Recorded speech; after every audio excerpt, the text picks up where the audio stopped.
하루 앞으로 다가온 남북 정상회담을 도내 실향민들도 반기고 있습니다. 북녘 고향 방문에 대한 기대감도 커지고 있습니다. 민주당 경선 과정에서 불거진 당원 명부 유출이 그간 관행적으로 이뤄졌을 가능성까지 제기돼 파문이 커지고 있습니다. 전주 도심에서 한낮에 여성이 50대 남성에게 흉기에 찔려 크게 다쳤습니다. 건물 화장실에서 벌어진 묻지마 범행에 불안이 커지고 있습니다. 여러분 안녕하십니까? 이번 남북 정상회담을 누구보다 마음속 깊이 응원하는 사람들이 있습니다. 바로 북의 가족을 두고 온 실향민들인데요. 세월이 흘러 이제는 백발 노인이 됐지만 고향을 향한 그리움은 여전했습니다. 박연선 기자입니다.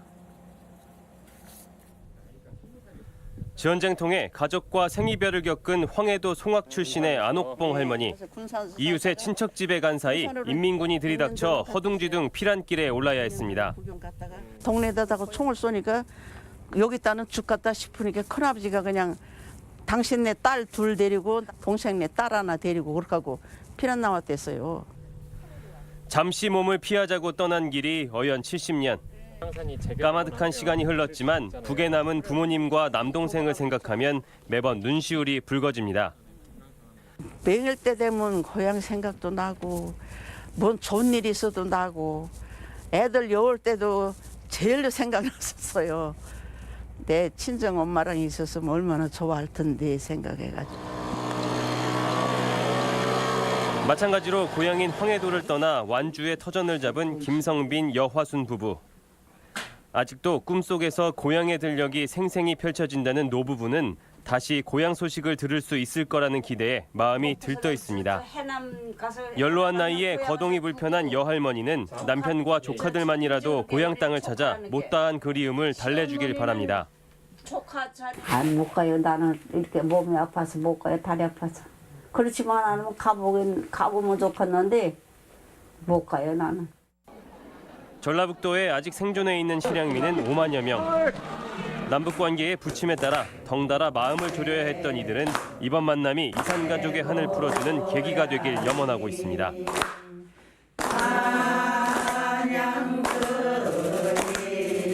MBC 뉴스 박연선입니다.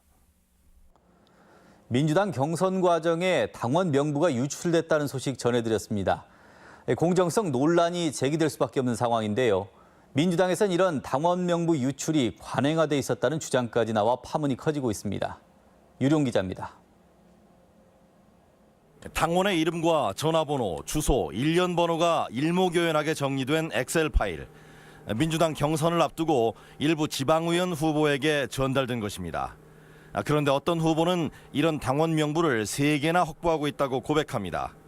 3개가 갖고 있었거든요. 도의원이나 군수 후보나 기초들은 이제 도의원들한테 이제 받았는지.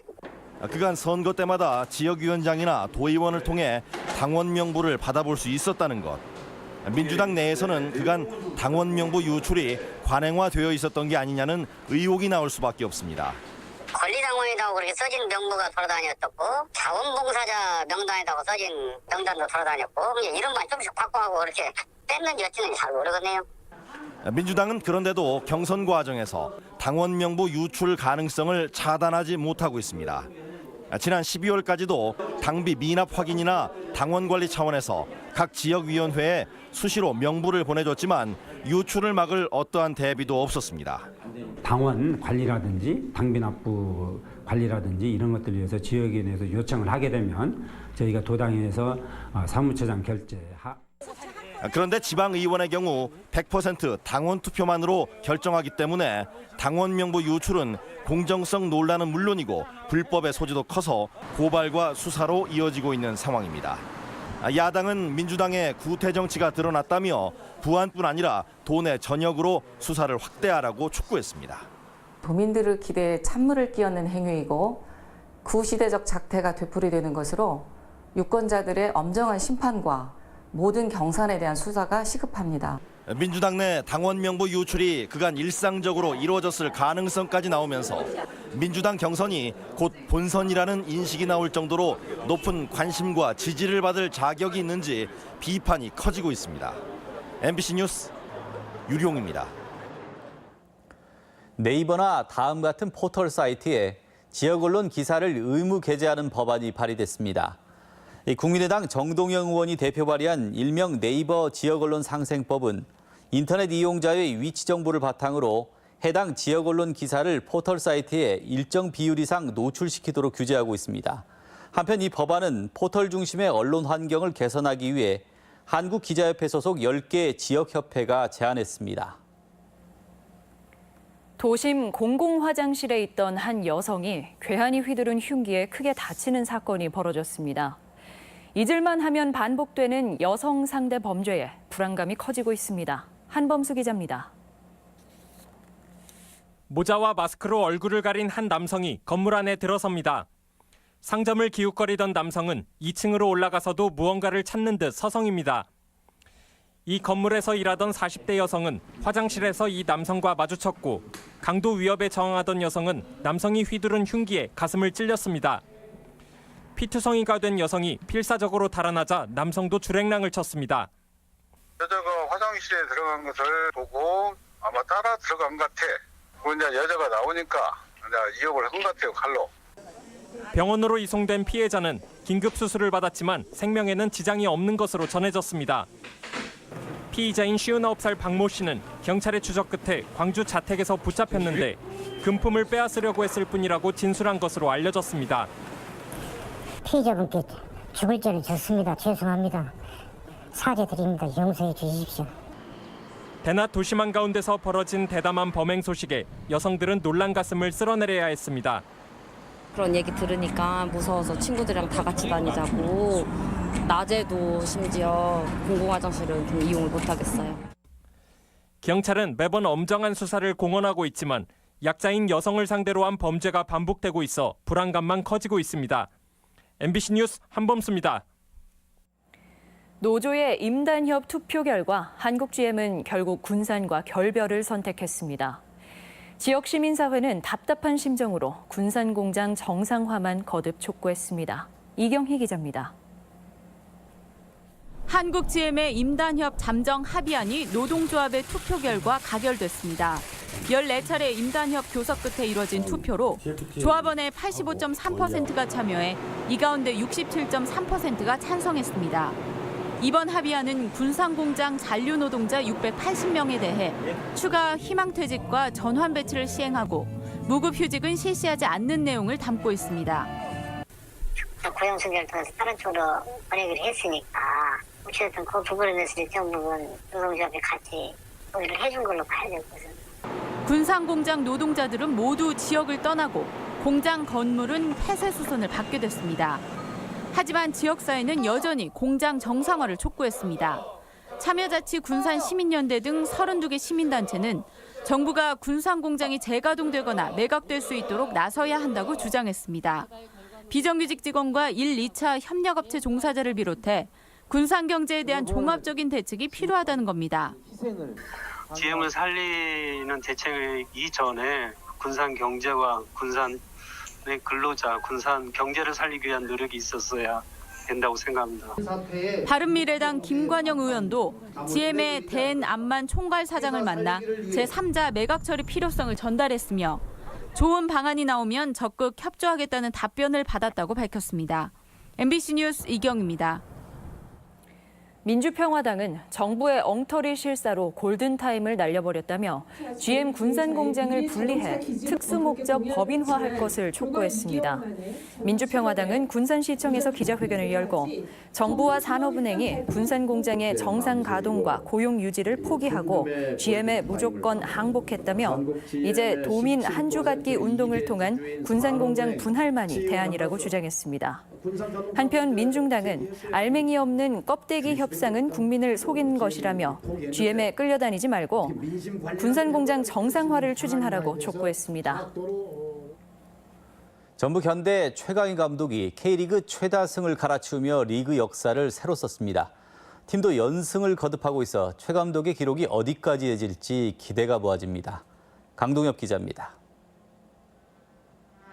K리그 강원과의 원정 경기가 승리로 끝나자 시선은 전북 현대 최강희 감독에게 쏠렸습니다. K리그 통산 211승을 거두며 최다승 감독의 당당히 이름을 올렸기 때문입니다. 김정남과 김호 감독도 200승을 넘겼지만 최 감독은 한 팀에서 불과 13년 만에 대기록을 작성한 겁니다. 우리 전북 팬들 또 MGB 항상 제가 어려울 때 힘이 돼줬기 때문에 이런 기록을 세워줬다고 생각을 합니다. 현역 시절 뛰어난 수비수였지만 전북에서 첫 발을 내디딘 초보 감독의 성공을 예상한 이는 많지 않았습니다. 전임 감독이 중도 사퇴한 어수선한 분위기 속에 팀을 재정비하더니 부임 첫 해 FA 우승컵을 들어올리며 전북의 부활을 알렸습니다. 감독님이랑 또 같이 공을 차면서 또 많은 걸 느끼고 또 많이 배웠던 것 같아요. 또 경기장에서도 또 저희가 또 할 수 있도록 그 믿음을 많이 주셨던 것 같아요. 화끈한 공격 축구인 닭공 축구로 축구 팬들의 눈길을 사로잡았고 이는 K리그 5회 우승과 아시아 챔피언스리그 재패라는 업적으로 나타났습니다. 특히 2013년에는 국가대표팀을 월드컵 본선에 올려놓은 뒤 팀으로 복귀해 팬들과의 약속을 지키기도 했습니다. 전북 팬들은 공동이장이라는 애칭으로 최강희 감독의 지도력과 지역사랑에 박수를 보냈습니다. 전북이란 팀에서 꾸준한 성적을 거두고 있고 대기록을 달성하셨기 때문에 앞으로 300승, 400승 꾸준하게 이어가실 수 있을 거라고 믿습니다. 최강희 감독과 전북의 아름다운 동행이 앞으로 우리 축구 역사에 어떤 큰 발자취를 남길지 주목됩니다. 역사가 새로 쓰여진 날이네요. MBC 뉴스 강동엽입니다. 농수산식품 1분기 수출이 전년 같은 기간보다 크게 증가했습니다. 전라북도에 따르면 올 들어 지난달까지 농수산식품 수출은 총 6,112만 달러로 지난해보다 28%가 늘었고 닭고기의 베트남 수출이 재개되면서 축산물 수출이 2배 증가했습니다. 국가별로는 마른 김이 주로 수출되는 태국이 전체 수출의 24%를 차지해 가장 많았습니다. 전주 서신동 바구멀 지역 재개발 정비 사업으로 건설되는 서신 아이파크와 이편은 세상 아파트의 일반 분양가가 3.3제곱미터당 888만 원 이하로 결정됐습니다. 전주시는 민간 택지 공동주택 사업자인 조합과 세 차례에 걸친 분양가 조정 협의 끝에 조합이 제시한 962만 원보다 74만 원 낮은 금액에 입주자 모집 공고를 승인했습니다. 다음 달부터 AI나 구제역을 늦게 신고하면 보상금이 감액됩니다. 전라북도는 개정된 가축 전염병 예방법에 따라 다음 달부터 농가에서 AI나 구제역 발생 사례를 나흘 이상 지나 뒤늦게 신고한 경우 살처분 보상금을 최대 40% 감액한다고 밝혔습니다. 또 방역시설이나 예방 기준을 준수하지 않은 경우에도 최대 20%까지 보상금이 감액된다며 농가의 협조를 당부했습니다. 정읍 은선리와 도계리 고분군이 국가지정문화재 사적 543호로 지정됐습니다. 정읍 은선리와 도계리 고분군은 총 270여 기에 달하는 백제 돌박 무덤이 분포돼 있으며 석실분이 지상으로 드러나 있는 게 특징입니다. 또 이를 근거로 백제시대 지방행정기관인 중방고사성이 인근에 자리했을 것으로 추정되고 있습니다. 고군산 연결도로 개통에 따른 관광 수요에 부응해 편익시설이 크게 늘어날 전망입니다. 군산시는 오는 2020년까지 고군산군도 일원에 사업비 90억 원을 들여 관광 탐방 지원센터와 화장실 등의 편익시설을 설치하기로 했습니다. 또한 섬 곳곳에 그늘막과 쉼터, 포토존을 조성하고 야간 경관 조명과 상징 조형물 등 관광 콘텐츠를 늘리기로 했습니다. 고갈되는 어족 자원을 늘리기 위한 사업이 추진됩니다. 전라북도는 올해 87억 원의 예산을 들여 인공어초와 바다 목장 등을 300헥타르 면적의 서해 바다에 조성할 예정입니다. 전북권 뉴스였습니다.